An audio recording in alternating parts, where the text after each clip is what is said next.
All right, peeps, what's going on? Thank you all so much for tuning in to today's segment of Mikase Sukase. And of course, I am your host, Niko House. And it's been a while. I know, peeps. I was in LA. And I had a great time, actually. I want to give a special shout out to Fiorella and Craig, or some of you know him as Pasta, of the Convo Couch on MCSC Network. Gave me a place to lay my head. They took care of me while I was down there. I literally did not need anything. They were, as much. That was the second time I met both of them in person. I mean, we talk on the phone all the time. And we hang out, like, you know, we have group texts and everything like that. But like, that was the second time that first time that we've all been together at once. The second time that I've met both of them in person. But you would never be able to tell because it's dope. The chemistry is dope. The energy is dope. And if you saw the most recent show that we actually all did together, then I'm sure you can see that. So I want to give a shout out to them. They also helped to put together my meet and greet in the Bernie Sanders coffee shop with Jeremy White and Michelle. So I want to give a special thanks to them. I want to give a shout out to Jimmy Dore for getting me tickets to his live show, and Stephanie, of course, also known as the Miserable Liberal. They got me amazing seats to the show and got to go out back and hang out with everybody after the show was over. We were, I guess, would be the definition of VIP. I want to give a shout out to Abby Martin and Mike. Those people are extremely genuine. They love doing what they do. This is literally what they live for. I had a very, very fun time hanging out with both of them.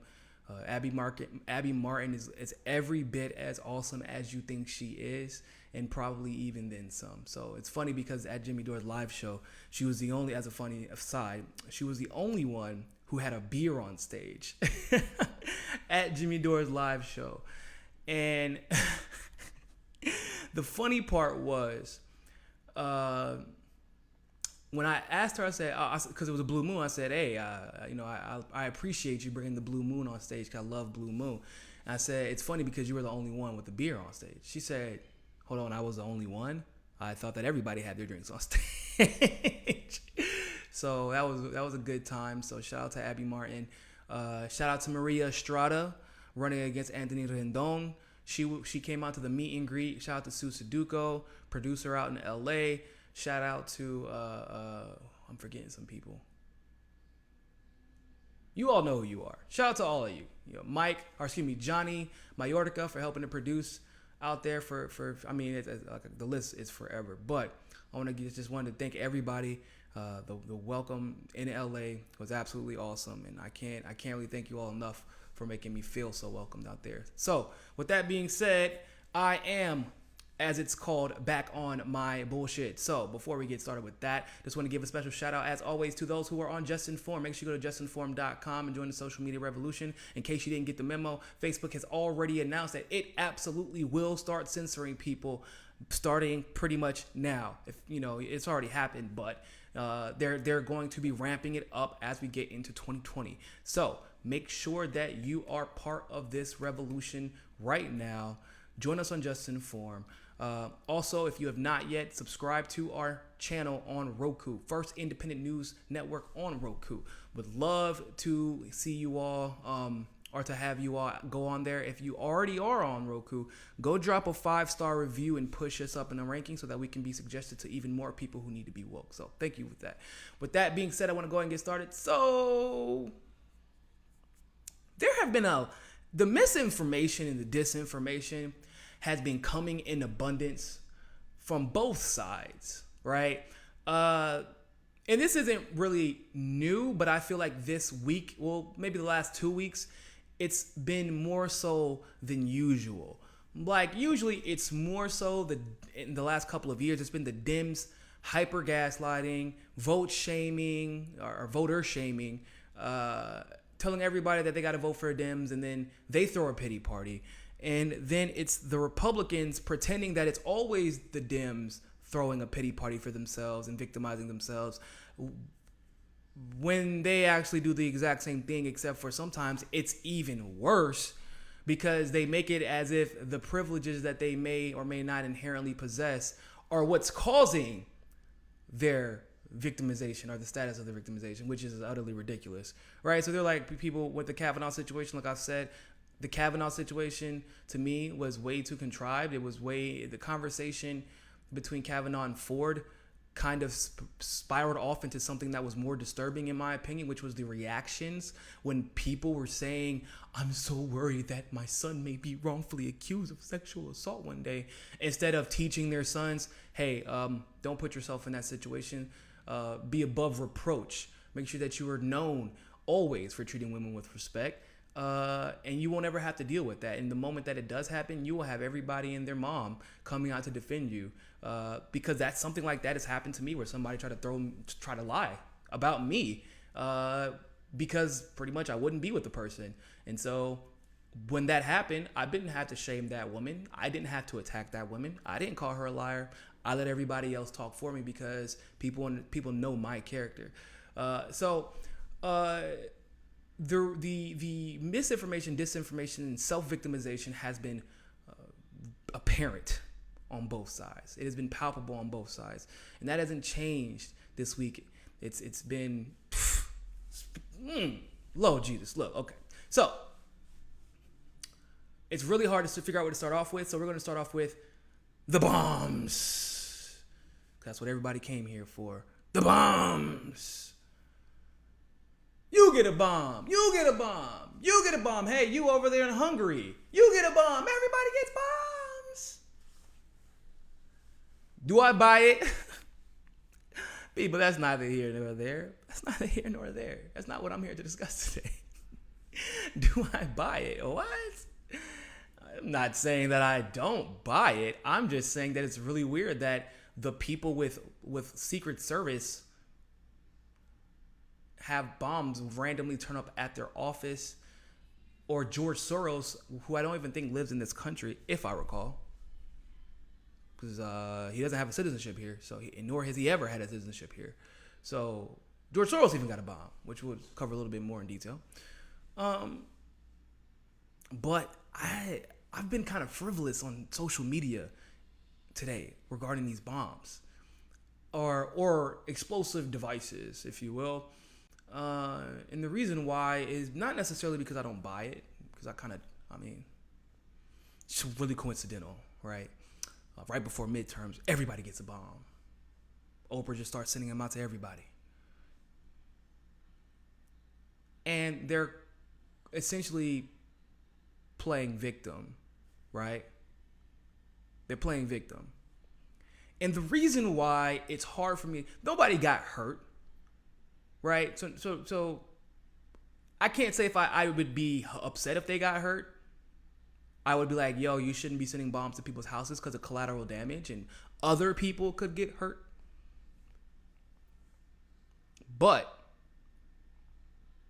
I don't feel bad for you getting a bomb sent to your house.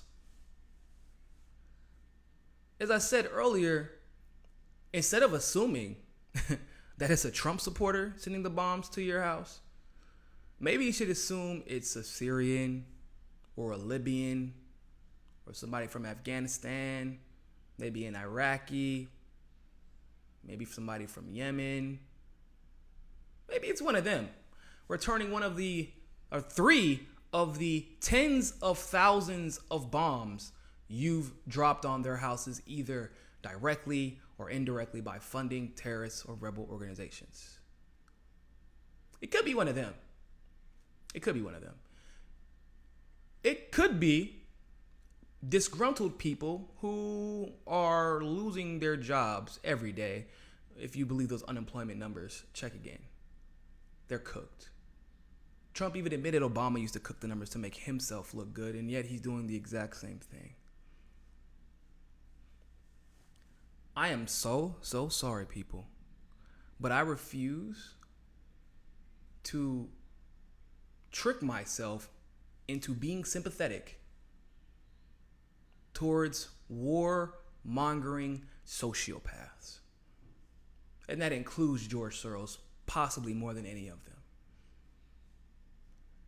Debbie Wasserman Schultz's office called and threatened myself, Jared and Elizabeth Beck, and other people close to us because of the DNC fraud lawsuit. And we tried to get coverage for it. The only place, I mean, obviously I covered it, but the only other people who would cover it, what, InfoWars? Because it's the Democratic Party. Elizabeth was in tears when she was being interviewed because they're screaming at the top of their lungs, we're being threatened, and no one in the mainstream cared. But it's different, right? Because these are our overlords. These are our elite overlord emperors, and we always have to sympathize with royalty. When a peasant gets hung, it's celebrated, right? Think about that. When a peasant gets hung, it's celebrated. So whenever I akin this to whenever you see people get shot dead in the street and then people are rallying saying they deserved it. That's a peasant.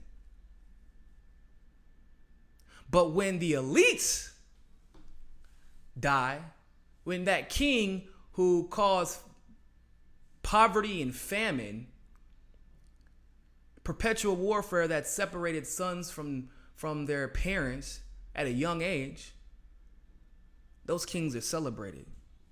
We feel bad for them. Those queens are celebrated. We hold gigantic funerals for those people.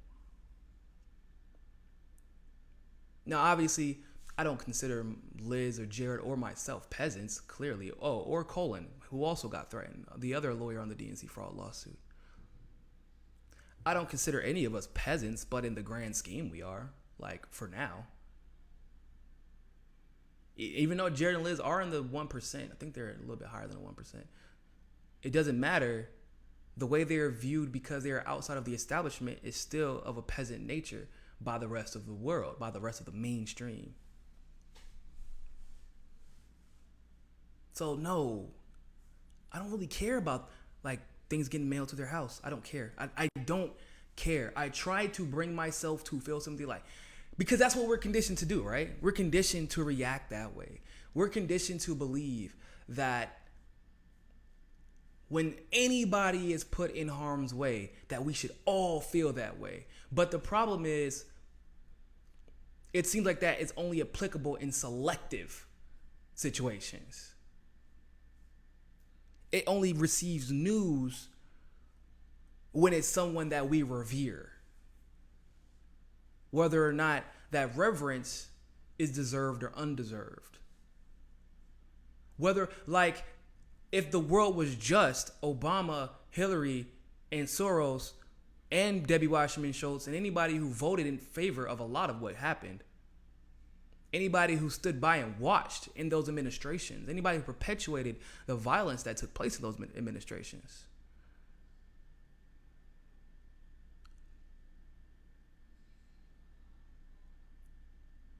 they should all be tried under the International Criminal Court. They should all be held accountable. And I would imagine that some of them would probably serve life, if not get the death penalty. If we really did a thorough investigation. Shout out to WikiLeaks. But that's not the way our world works. The way our world works is if someone is outraged and neoliberals are affected by it, then they are the victims. Oh my God, I was so scared for my life. Not like those people who had bombs dropped on their houses. But these people see themselves as different. And they've done such a good job projecting their differentiation that the masses actually buy into it. They do. They really do. I do not. I'm sorry. Now, with that being said, I want to talk about what the important revelation that kind of came out of this. There's this, and I don't know if it's bots. It really could be bots. But the problem was the one who said it was not a bot. And it was Alexandria Ocasio-Cortez. Now, like I've always said, and I continue to say, AOC is not the most well versed on international affairs, and I get why she would think that it's okay. She was an activist. She doesn't really know. Or I don't expect everybody who is a good person to know everything that I do about the world. I think that would be confirmation bias, and also it would be incredibly naive on my behalf. Now, with that being said, we have to always hold people accountable so that they know next time. And when Ocasio came out to defend George Soros, saying that an anti-Semite based, sent that explosive device based on conspiracy, which is stupid because now we know, which is why you shouldn't just rush to jump on everything that you want to post about, everything that hits the news cycle. And I hate that, because guess what happened the next day? So she looked silly because Hillary and Obama and Debbie Wasserman Schultz all got bombs. Now, although Debbie Wasserman Schultz is technically Jewish, Hillary and Obama are not, and it looks more like this is an attack on the neoliberal establishment rather than an attack on George Soros because he's Jewish. Also, I want to be very clear about something. George Soros being absent from the planet is not a horrible thing for this world. And you can quote it. If I run for office one day, I hope it comes back up. And make sure you tell him I said the same thing about Henry Kissinger and the Koch brothers. If they are absent from this world, it would be a better place. I'm not wishing death upon anybody. I would never wish that. That is not my place in this world. I cannot give life, nor can I take it. That is up for our ladies and our higher power. But what I can say is that if this world was totally absent from them, it would be a much better place. The left has had this habit of critiquing or criticizing the Koch brothers all the time. And I have no problem with that, because the Koch brothers are just as bad.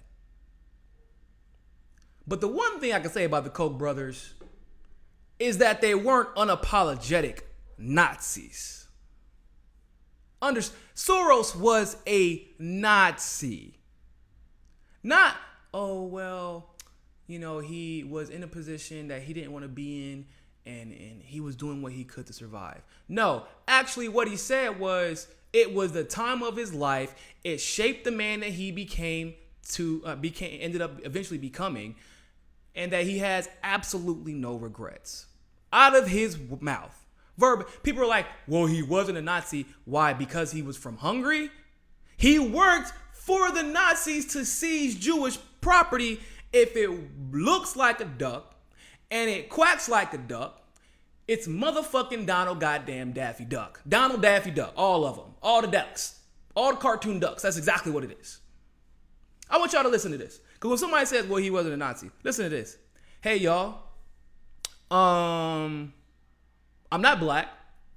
I actually just play one on camera.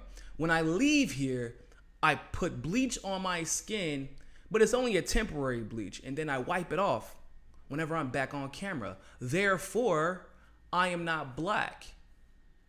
Even though I live the black experience, even though my mother's black, even though my family's black, even though, they're mixed, but still, they're for all intents and purposes, we're black. Do you see how me just wanting to not be black doesn't make me not black? You see how silly that sounds? Well, he wasn't a Nazi because he didn't have a military uniform on because he was 14. I don't think that's how Nazis work. I wonder if they said that about neo-Nazis. He's not a neo-Nazi. He ain't got the swastika tattooed on him yet. He's not a neo-Nazi. He's not racist. He hasn't ever said the N-word in my presence, so of course he's not racist.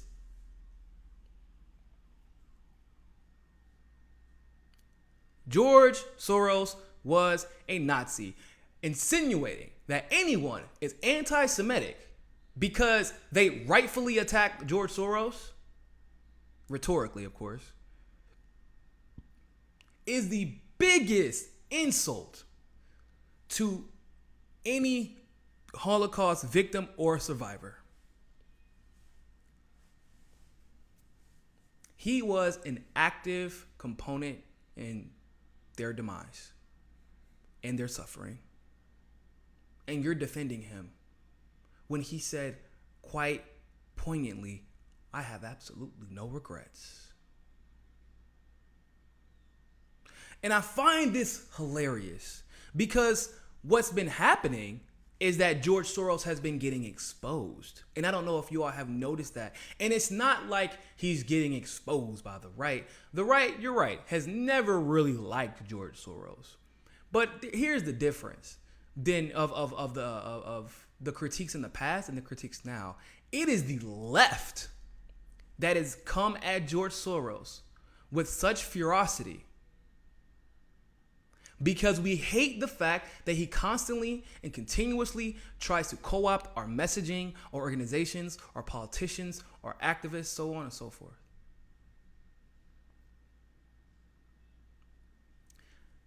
I don't like George Soros. I've never liked George Soros. You're not gonna shame me into liking George Soros, and I damn sure can guarantee you're not gonna shame anybody else into liking George Soros. But the Bernie Sanders of the world, the Alexandria Ocasio-Cortez, anybody, I think Joe Stein actually does call him out. And John Mubarak call out everybody. I'm not worried about him. Pretty much, if you consider yourself a progressive and you're not calling out George Soros, then you are playing the fool. And I mean that in the nicest possible way. I really do. But you are playing the fool. Because he is not on your team. He is not your friend. There is a reason that George Soros has been banned out of multiple countries, and that number is about to increase.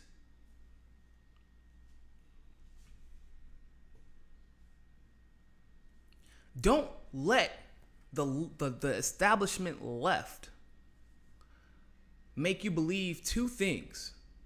One, that George Soros' influence in politics is minimal and or marginal. And two, don't ever let them make you believe that he only funds the Democrats. He funds right-wing groups also. He's been he's been associated with the left more because this is the group that he happens to fund more at the time. But just like the Koch brothers, he can play both sides. Just like the other day when I was on here with Terry Baines, when we were talking about the Koch brothers, what group did they fund? They funded the Democrats. The Democrats pulled them, or they pulled the Democrats farther right. And now they're still funding the Republicans more so than the Democrats. Now they've pulled the Republicans farther right. Now, in order to have controlled opposition, what does George Soros then have to do in order to keep everybody arguing? Well, if you pull them farther right, then you have to pull the Democrats further left and everyone who watches them, quote unquote, further left, although it is actually more centrist left. And both the Koch brothers and George Soros have just turned everybody in the establishment into victims, and everybody who believes in the establishment into victims. Everybody on the left swears everybody is coming, they believe that everyone is attacking them, even when it isn't an attack. The establishment, SJW, social justice warrior people. And then on the right, they're just right-wing establishment social justice warriors. They think everybody's coming for their guns. They think there's an invasion coming from Guatemala, an invasion of 7,000 immigrants.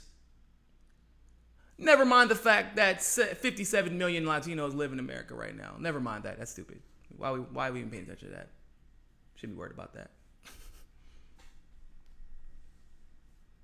The left and the right on the establishment's wing, and those who have been co-opted by it, they play victim like no other. And y'all, if you don't know me, my mother, my grandmother, and even my father they instill one thing into myself and my siblings. You ain't nobody's victim. And you better not ever play victim. And even if you are the victim, it's okay, to acknowledge it, but only to acknowledge it if you are planning on doing something about it yourself and planning on doing it in a productive way. My grandma, my father, my mother have all been victims of some sort of racism and discrimination. Clearly, it's my grandmother. She was alive in the 60s. Hello. My mother was born on the back end of the civil rights movement, and so was my father. So they still had to deal with some of it.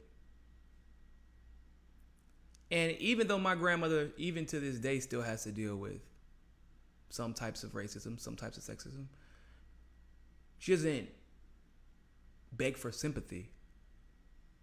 She stands up for herself and she navigates the status quo like we all do. And she tried to change it one person at a time. She should never attack them, though.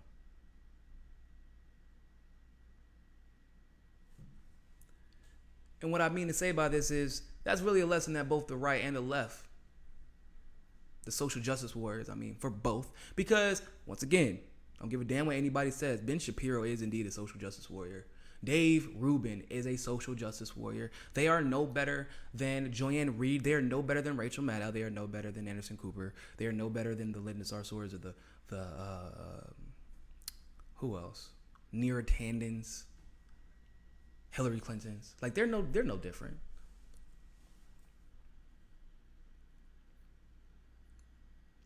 So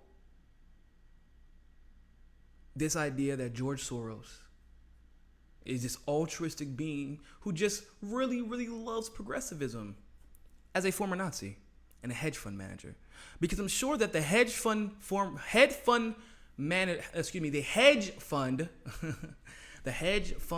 manager who was a former Nazi who is responsible for the crash of the English economy at one point betted $10 billion against the Bank of London and won miraculously. Wonder how he knew that was coming.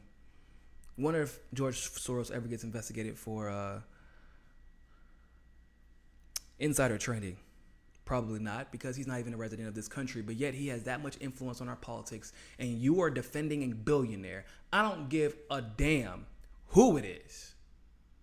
There is absolutely no such thing as an innocent billionaire.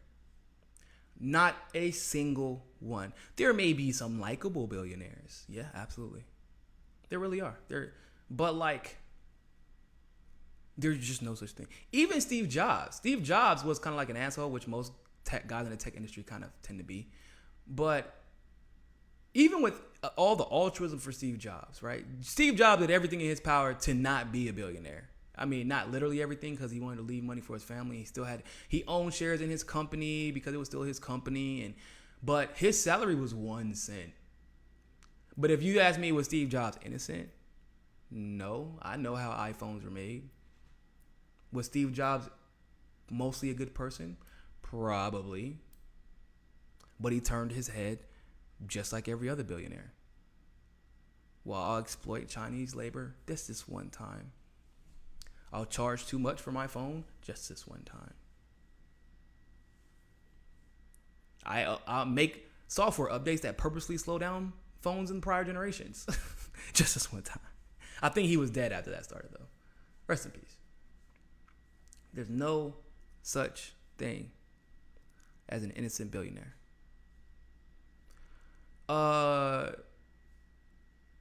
So moral of that story is, don't ever defend George Soros. Right? Don't ever defend George Soros, because you sound like those assholes on the right who end up defending the Koch brothers, and you're like, there's literally nothing to defend. At least there were things to defend about Steve Jobs, right? There's nothing to defend about George Soros. There's nothing to defend about the Koch brothers. In fact, not only is there nothing to defend, but you can make legitimate arguments that the world would be better if neither of them existed on this planet. And I mean that sincerely. Sincerely. Before we get into the next segment, make sure that you share this. If you have not liked this, don't forget, if you want to interject with a comment on YouTube, if you're watching there, you can actually just leave a super chat. Leave a super chat and I'll give you a shout out. The shout out will go on American Freedom Radio. It will also be on Roku. So whatever your question is, whatever your, any of that good stuff is, give me a shout out. Give me a shout out, peeps. So with that being said, I do want to go into the last segment. This is the one that the MAGA people should be listening to. This is for y'all. If you come at me or anybody and I see it talking about this is an invasion, this caravan is an invasion, they coming for my country, Trump is doing his best to stop it, I'm just so worried that they're going to take that one farming job that I was never going to apply for, but what if I was going to apply for it? That's the point. What if I was going to apply for it? That's all I'm saying. And if they come and they take that one farming job that I was never going to take, I can never eventually not take it when I maybe want to one day. Also, they're rapists. Y'all sound like, I don't want to say that. That's derogatory. Y'all sound like just, you sound like you are not very smart and you are playing victim. You are crybabies. Anyone perpetuating is a crybaby. You're looking, here's the problem with art. Because I'm going to tell you, this just policy-wise, y'all sound like morons because you're going to Trump's Twitter looking at Fox News, even though y'all supposedly hate mainstream media, right? The MAGA people hate mainstream media until Fox News comes on. They love it.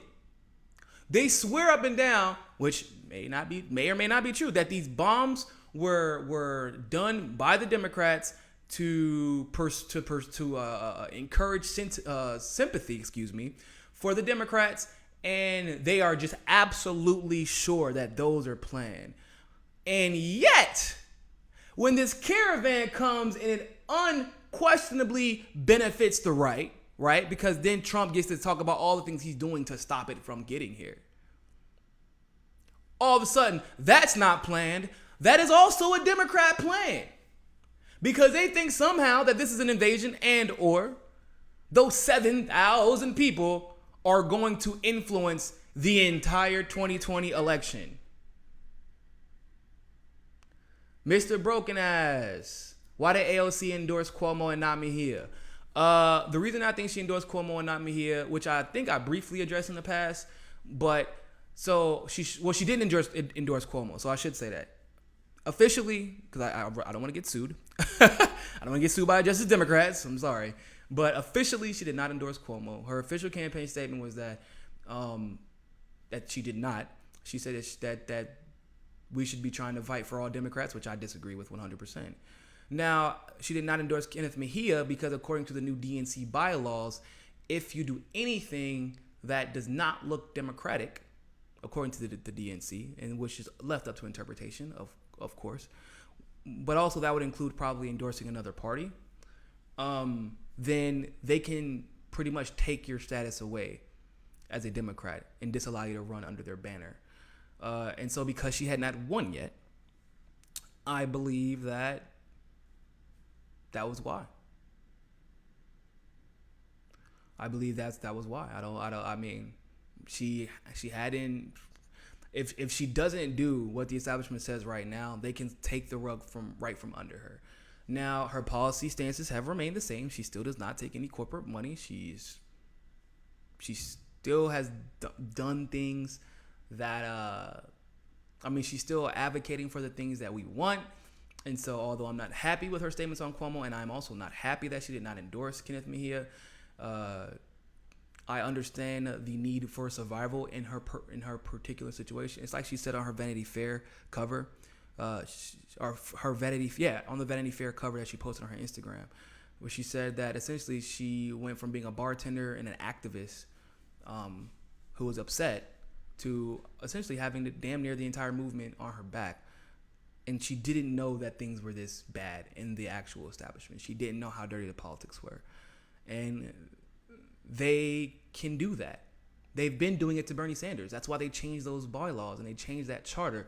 I don't know if you remember, there was an article that came out, I want to say it was a year and a half ago, where they said that the DNC passed laws to try and prevent Bernie Sanders from running. And although that was specifying about Bernie Sanders running and how it could affect him, it doesn't only affect him. It affects any progressive who thinks that they're going to go into the Democratic Party and try and be an outlier. So, yeah. Anyway, so back to the topic that I was discussing.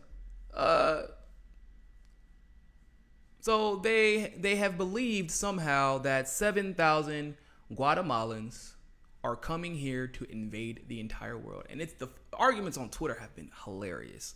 I'm not gonna lie, they're scared. They're legitimately scared, and I'm gonna be clear about this. And you know, it's not all of you, but it's been only white people upset about this, which kind of lets you know what kind of issue this is.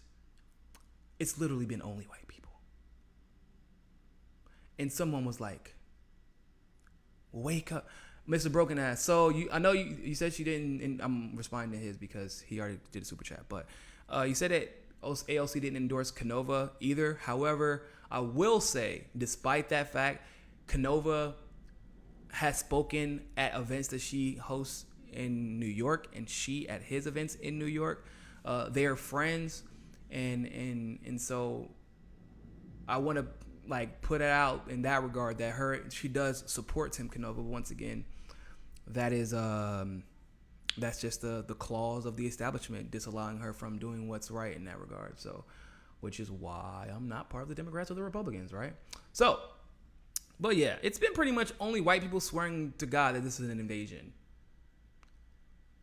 Wow. You know what it sounds like to me, quite honestly? So there is this specific group of people, a lot of them now are MAGA hatters, who swear that they're about capitalism and competition and that they are alphas. They're alpha males. And in fact, they're not, which is which is represented usually in their attacks. And when they attack somebody, you sound like such a beta. You sound like such a beta male. What a beta. Anybody who uses the phrase beta as an attack is not an alpha male. Okay, I just want to be very clear about that. Anybody who does that, you're such a beta, like in a serious way. Like I joke about that towards those who do that. But if you say come out of nowhere unprompted, you're such a beta male. Like Mike Cernovich does that. Mike Cernovich is a beta male. Like he is the incarnate of a fragile beta male. He really is. I want to be very clear about that. There are very few alphas in this movement, by the way, on either side of the fence. There are a lot of people who pretend to be alphas, but they're not. But these same people, like I was saying, they use beta male as an insult. But they swear they love capitalism. They love competition. But yet the Mexicans are coming over and taking our jobs. Well, let's just say that those Latinos were coming over to take your jobs. Let's just say that, right? Were they more qualified? Do they work harder? Are they better at the job than you? Because I'm going to be very clear about something. I'm not worried about anybody taking my jobs. I mean, I don't have one at the moment. I mean, I do, but... Oh, actually, I lied. In my part-time job, I am... Let me think. I'm pretty sure. Yeah. Out of all of these servers in my part-time job, I part-time serve at a fine dining restaurant in the butt crack of Miami, the rich butt crack of Miami. It's where Marco Rubio lives. My manager wouldn't let me serve him. I can't imagine why. Because my manager knows me. I'm the only non-Latin server. The only one. Everyone else there speaks Spanish fluently. They're at least mostly bilingual, partially bilingual in English. And it's a fine dining restaurant. And I got the job. I still have my job. And I'm doing pretty well in that job. If I got fired, would I say, oh, it's because you like Latinos? It's because the Latin community, you don't like me because I'm black. No, because I try to be the best I can be in any job that I do, irrespective of I actually try to be better because I'm black, to be totally honest with you, because there's a lot of stigmas that go with that. But I try to be the best at my job. I refuse to allow someone else to control my destiny. If you're that good at what you do, it doesn't matter what you are doing. If you are that good, they will hire you in spite of the fact that they don't like you. Because those managers, those the employers, whatever, they know that the bottom line is the bottom line. So if you're one of those people who are in a camp where they're taking our jobs, first of all, your jobs are overseas. They're not going to Mexicans. They're not going to Guatemalans. They're not going to Brazil. They're going overseas. Nobody's taking your job.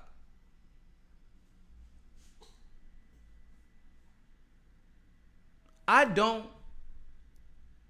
really care about immigration in that regard. I think there should be border control, but I think that it should be reasonable. Right now, I want to be very clear about this. White Western Europeans and Eastern Europeans are allowed in. They're never stopped. They're never checked. They're never questioned. And the brown South American and Latin American immigrants are always being stopped. We automatically associate ICE with Mexicans or brown people from Latin America. Think about it like this. If someone came from Syria right now, they came on a boat, they were undocumented, what would you call them? Or what has the media always called them? I want to help you all understand how conditioning looks and how the media manipulates race, ethnicity, and religion on both sides to get an emotional reaction out of you one way or the other. If a Syrian came over right now, what would you call them?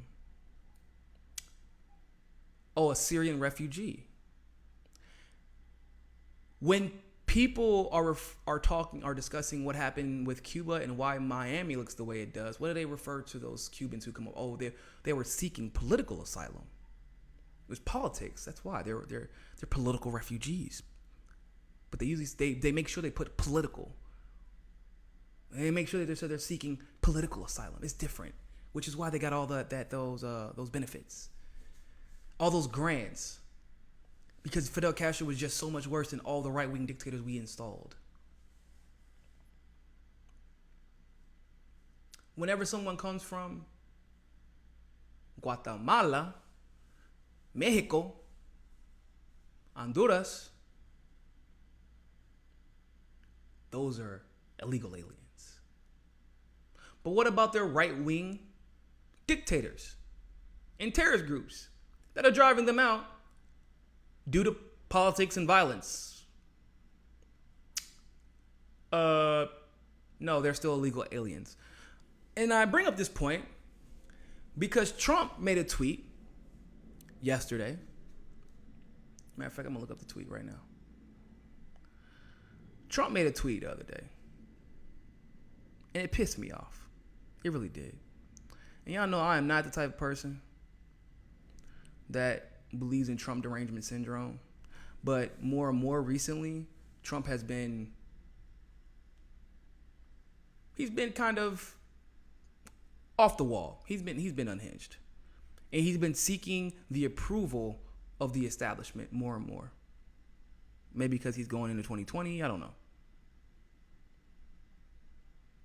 I'm going to find it, though. Give me 1 second.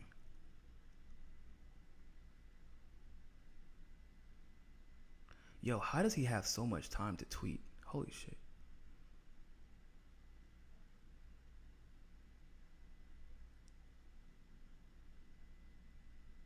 Where is it at?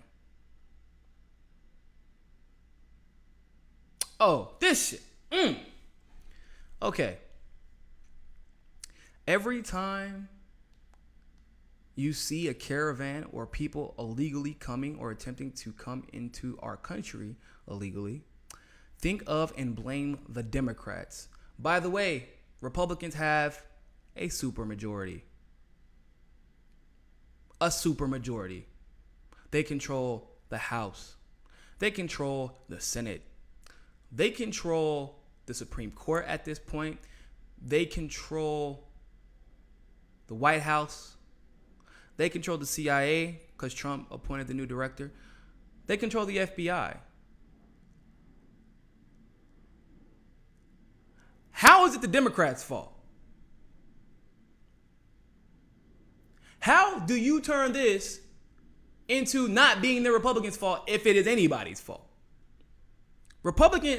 Democrats have not passed any legislation regarding comprehensive immigration reform. And even if they wanted to, probably wouldn't get passed because Republicans have the super. Like, do you know what super and majority mean? Super means a lot. Majority means most of. In other words, y'all got a lot of the most of the fucking shit going on, and anything that has to do with politics, y'all are literally running the country right now. Many of us would say into the dirt.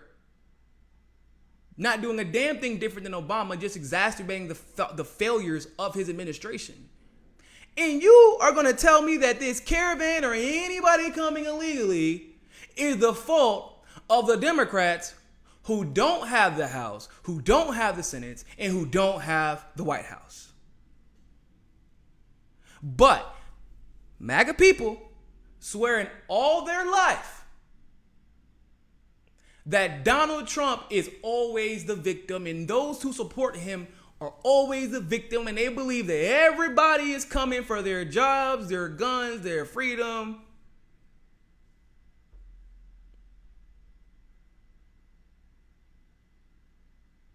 Y'all have everything.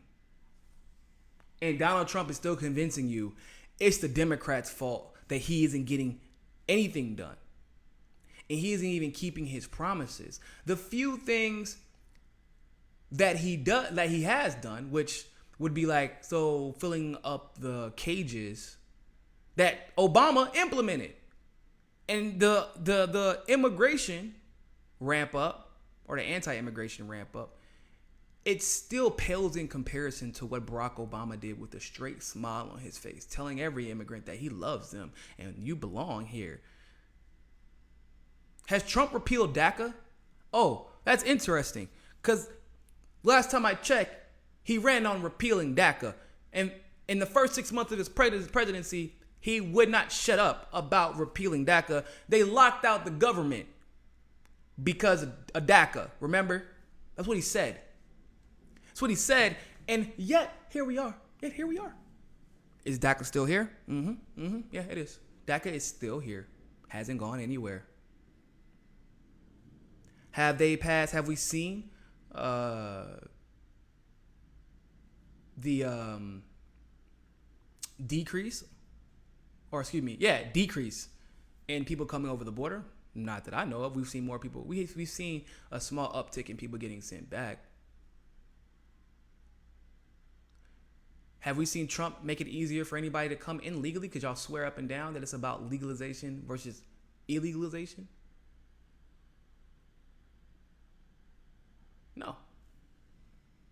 But it's interesting the rhetoric that's being perpetuated by this particular group of people, because they don't say, like most of us empathetic, common sense, we just want to get on with our lives.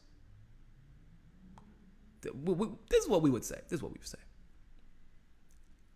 We want comprehensive immigration reform. You say you want people to come in legally, then that's fine. Create a legitimate path to citizenship. Say these are the circumstances that you must follow for this amount of time to gain citizenship. If you do not, you do not get citizenship. This is the exact price that is going to be based off of this exact circumstance. If you do not pay that price, if you do not help, or if you do not meet these requirements, you will not get citizenship. However, if you do, you will absolutely get citizenship. There should not be a question mark at every single juncture of the citizenship conversation, except for the one where it says, well, if you have over $200,000 in assets, then you can definitely be a citizen because we need that money. That is the only absolute. Being a soldier in the military isn't even a guarantee for citizenship anymore for people who literally had it in their military contracts, because Trump actually said that he was going to try and revoke that clause out of all military contracts. But support the troops. This is what they say, though, because we say comprehensive immigration reform. They say keep them out. They say this is an invasion. They took our jobs. This is America. And yet, it's weird because they try and say illegal immigration like there are illegal aliens or illegal immigrations, like they're upset about the presence of law or legality. That's what they're most. They shouldn't have come over here illegally. That's why I'm upset. It's nothing to do with the color of their skin. It has nothing to do with the fact that they speak a different language than me and that they look different than me and their culture is different from mine, and that scares me. It's nothing to do with the fact that I'm accustomed to a certain way of life, and I believe that if these people come here, I will have that way of life threatened. I'm worried that one day the person who is bilingual may get the job over me, and I don't want to learn how to be bilingual. I don't want to learn how to become more qualified for the job. I have to instead keep the other people out. Is that not the embodiment of capitalism? It was never about creating competition. It was always about minimizing the competition. And if you can, crushing the competition. And these are the same people who always tout capitalism and have fallen for the lies of crony capitalism. And it makes sense that these are those same people because they echo and project the exact same behaviors and trends that capitalism has. They don't want competition. They don't care about whether or not those people come into this country legally or illegally. They support politicians who participate in illegal behavior all the time. They themselves participate in illegal behavior all the time. Because I guarantee if Trump said in a sweeping executive order, every single immigrant who is here right now, register right now, we will grant you amnesty, you will be an immigrant. And you say that that's not possible, that's a lie. We saw it in Miami. It's happened. And it was a Republican who did it, by the way. And if he did that, you think they would still be calling them illegal aliens? Absolutely. They may be calling them something worse, though, unfortunately. You think they would call Trump a traitor if he did that? But they say that their gripe is whether or not they're illegal immigrants or not. They didn't do it the right way. It's not fair to those people. They didn't do it the right way. So he says that they're coming into our country illegally. Think and blame the Democrats for not giving us the votes to change our pathetic immigration laws. He has a super majority. And he kept people out of the country with an executive order. But hey, remember this at midterms. Of course, that's what it's all about. Keeping that majority, keeping that office, keeping that power, keeping your elite status amongst us peasants. So unfair to those who come into this country legally. Now I want to leave you all with this. Some of this is going to go in one ear and out the other because a lot of you all just don't really... Race is a touchy subject for you, let's put it like that. And it's hard to deal with. It's hard to internalize some of the things I'm about to say. But with that being said, that caravan that he is referring to legally registered for political asylum in Mexico. That caravan that he's referring to, they left their countries because of perpetual violence that the United States is almost at least 90% responsible for. Just like Syria.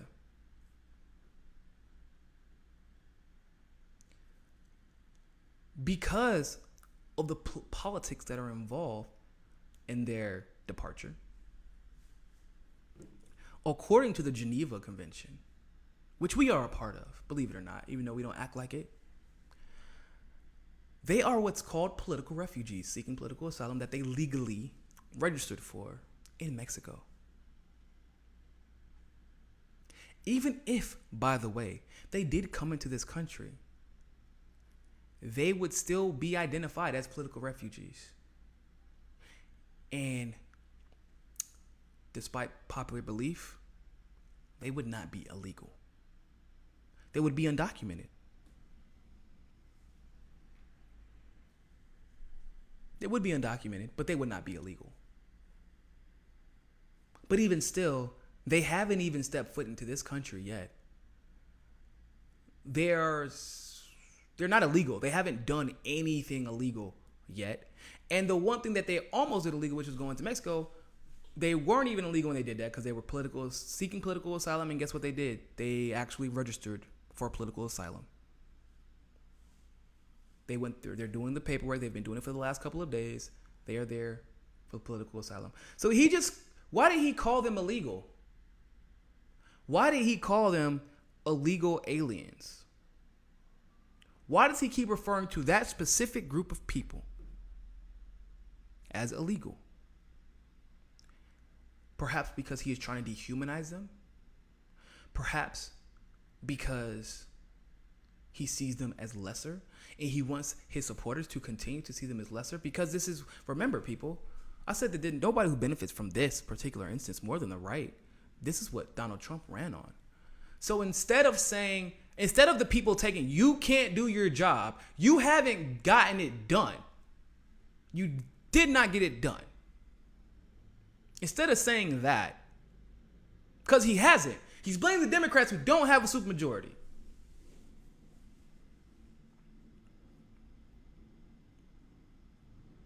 You're going to blame immigrants and Democrats for you not doing your job. They don't blame Donald Trump for not doing his job. It has to be someone else's fault. That's like, remember what the Obamas used to do. The Obama supporters used to do that same thing. You all recall. I know you do. It's the Republicans' fault. Pause. Obama had a supermajority for 2 years, did nothing. Actually, he did the same thing that Trump did. Save the rich people, screw over the little guy. You don't think that's Trump? If you think that's Trump derangement syndrome, then I feel really bad for you, because that little tax cut that the millionaires and the billionaires got, you didn't get none of that. Fox Business said it was horrible. It helps none of us. And you will see it on your tax returns. Wait for it. But you want to blame them. And then you call them illegal. Why? Why do you call them illegal? You don't say they're seeking political asylum. You specifically call them illegal aliens, not even refugees, because you want them to be lesser than. You want them to be considered less than. So with that being said, people, thank you all so much. I appreciate you watching.